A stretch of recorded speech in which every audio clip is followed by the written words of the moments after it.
Welcome back dito sa ating video. For today's video nga pala po, i-share ko sa inyo itong kung paano tayo magdaing ng galunggong. First step, kailangan hiwain natin siya sa likod ng ulo, and then kailangan po hugasan natin siya ng mabuti, at pagkatapos po lagyan po natin siya ng asin. Depende sa inyo kung kaano karaming asin ang ilalagay nyo, kasi ako medyo dinadawihan ko para mas mahaba ang buhay nitong ating daing.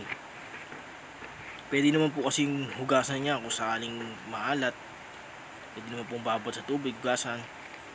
At ako, naglalagay po ako sa inyo kung naglalagay po ako ng petchin para medyo lumasa-lasa po yan.